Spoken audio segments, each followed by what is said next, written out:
Hi! Magandang hapon po. Welcome po sa isa na namang vlog dito sa aming buhay-buhay sa Canada. Ngayon po ay araw ng linggo. Nagluluto po tayo ng ano ba to? Hindi naman siya hapunan, hindi naman siya lunch kasi medyo late na rin tayo nagising. Weekend naman, Saturday. Ayan, nagluluto tayo ng sinangag. Pakita ko sa inyo. Ayan, nagsasangag tayo. Tapos sa banda rito, niluluto natin yung ating tinapa.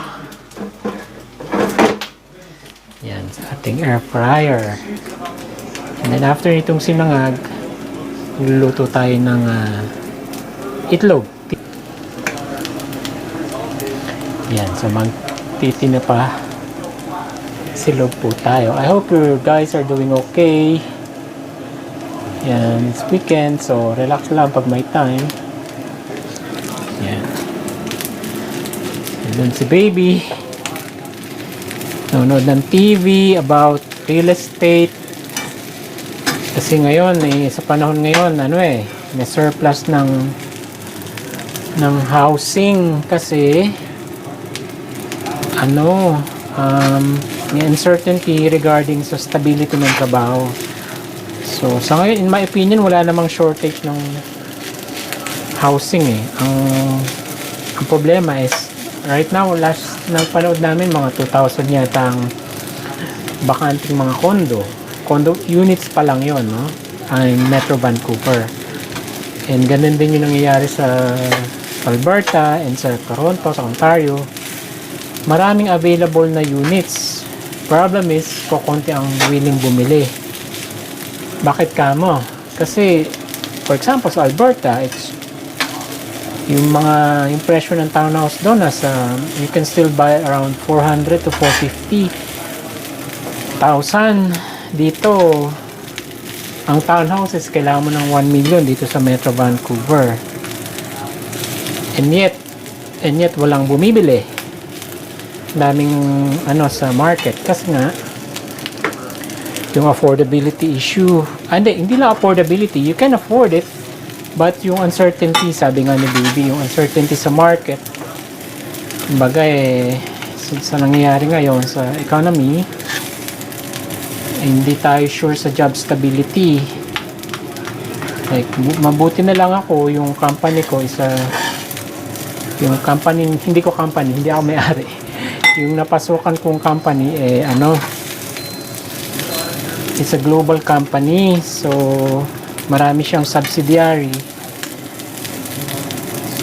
and Canada is one of the subsidiaries. So, and nasa siya, construction industry. So you know naman, di ba, pagka during recession, isa sa mga industry na nag-i-invest ang government is yung construction to boost the economy. Yan. So, yan. So, okay naman ako. Actually, ko ngayon kahapon nag-chemo ako. Friday. Siguro pang ilang ko na ba? Hindi ko na mabilang. Pang 33 na ba yun? Chemo. And I talked to my doctor about it. I asked him, hey doc, pwede ba akong mag-break sandali? Tingnan muna natin tinapa. Mukhang kailangan nating baligtarin. Ayan. At ito. Ayun. Doing two things at the same time. Vlogging and cooking. Medyo madilim yata ang mukha ko rito. Lipat natin maybe here, so you can see what's going on in the kitchen. Sana wag siya malaglag. Yan. Ayun. So, ang gagawin natin ay kailangan natin i-flip yung i-flip itong tinapa. Yan. Maganda rito sa rice cooker, sa air fryer, hindi siya matilamsik. And konting oil lang ang kailangan. Muna, I have to focus here. So, itong tinapa, actually, kung ano yung meron sa Pilipinas, nabibili rin dito. Nabibili rin natin dito sa Canada. Yun nga lang, imported. So, mas mahal siya ng konti, no? Pero, what can we do? Siyempre, namimiss natin yung pagkain sa Pilipinas. So, para makabawas sa homesickness, kain tayo. Yung mga Filipino food is therapy na rin. Yan. So, set lang natin to sa fish. Ito yung ginagawa ko So, set lang natin sa fish. Tapos yan. Tapos, andar na ulit. Yun, ganun lang. So, ngayon, susunod natin, magpipirito tayo ng itlog para sa ating tinapasilog.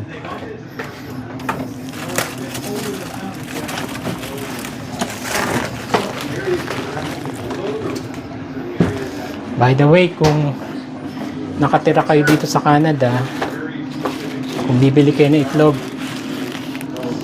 buy it from Costco. Yan. Or kung may kakilala kayong member ng Costco, maki-ano na lang kayo, bili na lang kayo ng itlog kasi may membership din ng Costco pero kung malaki yung pamilya nyo, yung mga bulk purchases, laking tipid. Ito mga olive oil, yung mga tissue, yung tissue sa kitchen, yan. So, mainit pa ang ating pan. Hindi ko lang mapakita sa inyo pero you know what's going on. Magpipirito tayo ng itlog for our tinapasilog. Ayan.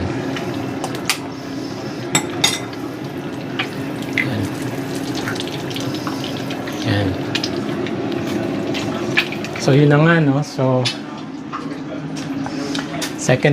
third cycle ko na ngayon. Mukhang okay naman ako. Nakakaano naman tayo. Nakaka-recover kahit pa paano. Ayan. Pinipirito na natin ang ating itlog. Ayun. So, patuloy lang po kayong manood ng aming vlog. Maraming salamat po nga pala dun sa mga nag-subscribe. And please consider subscribing. Just wanted to share buhay namin dito. We've been here for such a long time and namimiss namin umuwi but not now kasi I have a health issue. Kailangan ko i-deal. And yun nga, sabi ng doktor na natin apoy, masyado malakas. Sabi ng doktor, ang concern niya is baka pagka in-space out yung chemo na gawing every month, baka maging aggressive lalo. So, we don't want that to come back. We want it to be as low as possible. And these things talaga take time. So, if you're dealing with same disease or similar disease, it takes time talaga for it to heal. And syempre, lagi lang tayo magpe-pray sa Panginoon, Siya ang may hawak ng buhay natin. So, we make the most of it. Right?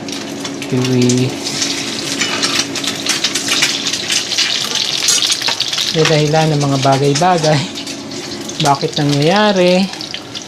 And what is life kung puro tayo, we will not appreciate yung goodness ng Panginoon and our life as well kung lagi na lang good times, We cannot define good if we don't know bad. Diba? Ayan.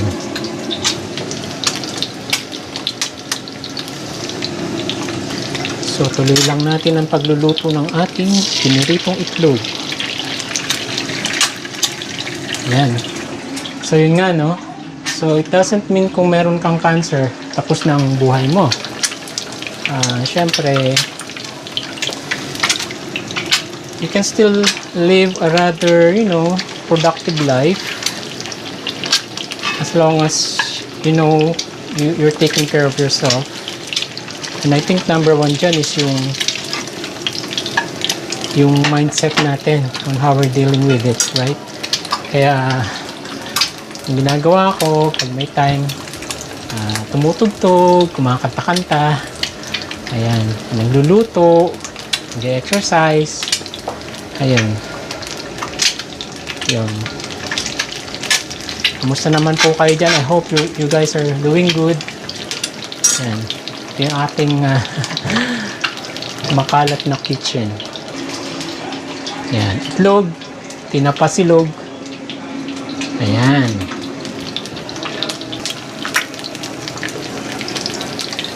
So, yun lang po muna siguro ngayon ang update. And I hope we can make more videos in the near future. So, have a good day. God bless you all.